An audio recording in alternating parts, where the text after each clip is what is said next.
जय गुरुजी। श्री शिव पुराण द्वितीय खंड 13वां अध्याय। ब्रह्मा जी ने कहा, हे नारद, शिव जी से ऐसा वरदान पाकर सती अत्यंत प्रसन्न होकर अपने घर पहुंची। सती की सखियों ने उनके माता पिता को सती का संपूर्ण वृतांत बताया। उसे सुनकर उनके माता पिता अत्यंत प्रसन्न हुए। इतना कहकर सूत जी बोले, हे मुनियों, जब देवर्षि नारद ने ब्रह्मा जी से यह कथा सुनी तो वह बोले, हे ब्रह्मा जी, आपके द्वारा वर्णित ये चरित्र सुनकर मेरे संपूर्ण दुख नष्ट हो गए हैं तथा मुझे बहुत आनंद प्राप्त हुआ है। अब इसके आगे और जो कुछ घटना हुई उस पर भी प्रकाश डालिए। हे पिता, आपके समान शिवजी की पूजा करने वाला संसार में और कोई नहीं है। नारद जी के वचन सुनकर ब्रह्मा जी बोले, हे नारद, जब मुझको ये वृतांत मालूम हुआ तो मैं प्रसन्न होकर शिवजी के पास गया। वहां हाथ जोड़कर उनकी बहुत स्तुति की तथा निवेदन किया कि मुझे क्या आज्ञा है। शिवजी ने उत्तर दिया, हे ब्रह्मा, सती ने हमारी बहुत आराधना की है तथा हमने उनको वर दिया है, सो तुम दक्ष प्रजापति के पास जाकर कहो कि वह हमारे विवाह की तैयारी करे। यह कहकर शिवजी ने मुझे विदा किया। मैं उनकी आज्ञा पाकर दक्ष के पास पहुंचा तथा शिवजी की आज्ञा उन्हें कह सुनाई। यह सुनकर दक्ष शुभ लगन का विचार कर विवाह की सामग्री एकत्र करने लगे। उन्होंने रत्नों सहित शिवजी के पास लग्न भेजा और यह समाचार सबको कहला भेजा। यह देखकर गण अत्यंत प्रसन्न होकर इधर उधर दौड़ने लगे। दोनों ही ओर से पूरी तैयारियां हुई। इसके बाद शिवजी बारात सजा कर दक्ष प्रजापति के नगर की ओर चले। बारात जब दक्ष प्रजापति के नगर के निकट पहुंची तब शिवजी ने सप्तऋषियों को दक्ष के पास भेजा। दक्ष प्रजापति बारात को नगर के निकट आया जानकर अगवानी के लिए चले। वे सबसे भेंट कर हाथ जोड़ बारात को अपने मंदिर में ले चले। उस समय मैं, विष्णु, अष्टवसु, 11 रुद्र, 12 सूर्य, सिद्ध, भूत प्रेत, गंधर्व, किन्नर, विद्याधर, देवता, मुनि तथा अप्सराएं आदि शिवजी सहित दक्ष के द्वार पर जा पहुंचे। चारों ओर से जय जयकार होने लगी।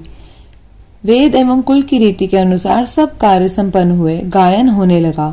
दक्ष प्रजापति ने ब्राह्मणों को बहुत सा दान देकर बारात के ठहरने के लिए अति उत्तम स्थान की व्यवस्था की, जहां सब बारात ठहरी। फिर दक्ष ने मुझको बुलाकर कहा कि विवाह वेद के अनुसार कराओ, जिससे मेरी पुत्री सुखी तथा पति की प्यारी हो और उसे अनेक संतानें हो। इसके पश्चात बारातियों को अनेक प्रकार के उत्तम भोजन खिलाए। उनमें 4 प्रकार के भोजन तथा 6 रसों के स्वाद थे। बाराती इस प्रकार के स्वादिष्ट भोजन पाकर अनेक प्रकार के व्यंग्य सुनकर अत्यंत प्रसन्न हुए। उस समय वहां सभी प्रसन्न दिखाई देते थे। भोजन के उपरांत पान बांटे गए। सब लोग शिवजी की स्तुति करने लगे। भोजन आदि से निवृत्त होकर लग्न ठहराकर शिवजी के आगमन के लिए सूचना भेजी। शिवजी तुरंत आए। तब दक्ष प्रजापति शिवजी को अंदर ले गए। उन्होंने प्रसन्न होकर सर्वप्रथम शिवजी के चरणों को स्वयं धोया तथा सोने की चौकी पर बिठाया। मैंने सब कार्य समयोचित किया तथा सती को बुलाया। उन्हें देखकर सबने प्रणाम किया। तब मैंने तथा विष्णु ने दक्ष के कन्यादान का जो समय बताया, उस समय दक्ष ने कुश, जल तथा पुत्री का हाथ शिव के हाथ में दिया। हे नारद, लोक में यही सर्वप्रथम कन्यादान हुआ। तब से विवाह की यही रीति संसार में फैल गई। जय गुरुजी। जय गुरुजी। श्री शिव पुराण द्वितीय खंड 14वां अध्याय। ब्रह्मा जी बोले, हे नारद, जिस समय शिवजी ने सती का हाथ अपने हाथ में लिया उस समय मुनि प्रसन्न होकर शिव तथा सती का जय घोष करने लगे तथा पुष्प वृष्टि हुई। अनेक प्रकार के बाजे बजने लगे। दक्ष प्रजापति ने दहेज स्वरूप बहुत सी उत्तम वस्तुएं, अमूल्य रत्न आदि दिए। अन्य रीतियों के पूर्ण होने के पश्चात मैंने हवन का आयोजन किया। दोनों की गांठें बांधकर भांवरें फेरने लगी। उस समय एक महाभयानक कांड हुआ। मेरी इच्छा शिवजी को मोहित करने की थी, परंतु मैं स्वयं ही उस रोग में ग्रस्त हो गया। अर्थात भांवरे फिरते समय सती का चरण कपड़े से बाहर निकल गया। जब मेरी कामुक दृष्टि उस पर पड़ी तो मैं मोहित और मुग्ध होकर बुद्धिहीन हो गया। ऐसी दशा में मेरे हृदय में सती का अनुपम रूप देखने की अभिलाषा जागृत हुई। मैंने उस समय यह उपाय किया कि एक भींगी लकड़ी आग में डाल दी, जिससे बड़ा धुआं उठा। शिवजी के नेत्रों में वह धुआं लगने से ऐसे आंसू बहने लगे कि शिवजी उन्हें दोनों हाथों से पोंछने लगे। ऐसा अवसर से लाभ उठाकर मैंने सती के मुख से घूंघट उठाकर उनका सुंदर स्वरूप देखा तथा कामदेव के प्रचंड वेग में दुखित हो सब धर्म कर्म को भूल गया। उस समय मेरा वीर्य धरती पर गिर पड़ा। मैंने उसको इस प्रकार से छिपाया कि किसी पर यह बात प्रकट न हो सकी, परंतु शिवजी ने अपनी दिव्य दृष्टि द्वारा इस भेद को जान लिया। तब वे मुझ पर अत्यंत क्रोधित होकर धिक्कारते हुए बोले, हे ब्रह्मा, तुमने ये निंदनीय कर्म क्यों किया? तुम बड़े कामी हो। यह कहकर शिवजी ने बड़े क्रोध से त्रिशूल हाथ में ले लिया। ब्रह्मा जी बोले, हे नारद, शिवजी का यह स्वरूप देखकर मैं थरथर कांपने लगा तथा मुझे बड़ा आश्चर्य हुआ। यह दशा देखकर सब लोग शिवजी द्वारा मेरी मृत्यु का निश्चय कर शिव की स्तुति करने लगे, परंतु शिवजी का क्रोध कम न हुआ। दक्ष प्रजापति भी हाथ उठाकर शिव शिव कहने लगे तथा मेरे मारने की मनाही करते हुए शिवजी से बोले, हे प्रभु, आप इस समय रंग में भंग न करें। शिवजी ने कहा, हे दक्ष, तुम अब मुझसे कुछ न कहो। मैं ब्रह्मा को किसी प्रकार क्षमा नहीं कर सकता। इसने वेद के पद को बुलाकर सती को पाप दृष्टि से देखा है। शिवजी के ऐसे क्रोधपूर्ण वचन सुनकर उनके कोप से समस्त सभा कांप उठी। तब विष्णु ने शिवजी की बहुत स्तुति करते हुए कहा, हे प्रभु, आप अप्रमेय हैं। आपका आदि अंत कोई भी नहीं जानता। मैं तथा ब्रह्मा आपसे ही उत्पन्न है। आप अपने क्रोध को शांत कर तथा मुझे अपना सेवक समझकर मेरी प्रार्थना स्वीकार करें, अर्थात ब्रह्मा को क्षमा दान दें। आप ही ने ब्रह्मा को सृष्टि की रचना के लिए उत्पन्न किया है। ब्रह्मा के सिवाय सृष्टि की रचना और कौन करेगा? यह स्पष्ट है कि बिना सृष्टि के सब लीला व्यर्थ है। फिर आप ही ने तो ब्रह्मा जी को उत्पन्न किया है, इसलिए आप उनका वध ना कीजिए। यह सुनकर शिवजी ने फिर बड़े क्रोध से कहा, नहीं, ऐसा नहीं हो सकता।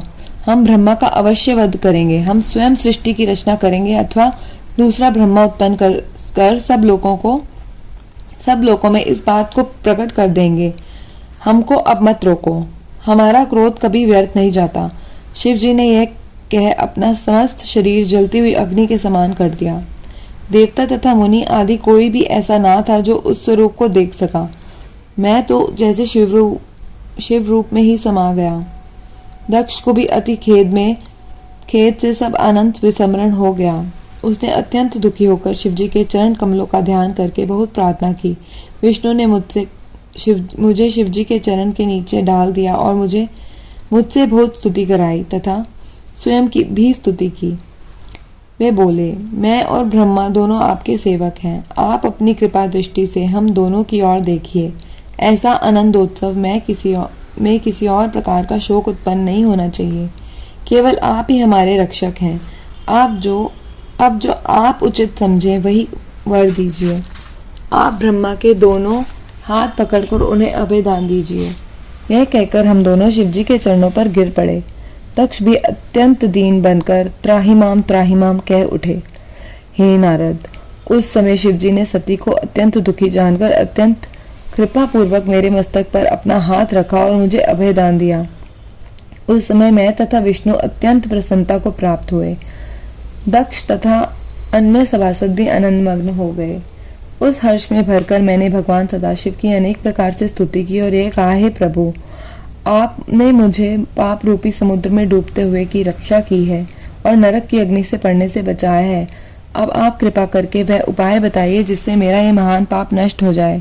यह सुनकर श्री शिवजी ने कहा, हे ब्राह्मण, तुम अपनी स्त्री सहित तपस्या करो। तुम्हारे पाप का यही प्रायश्चित है।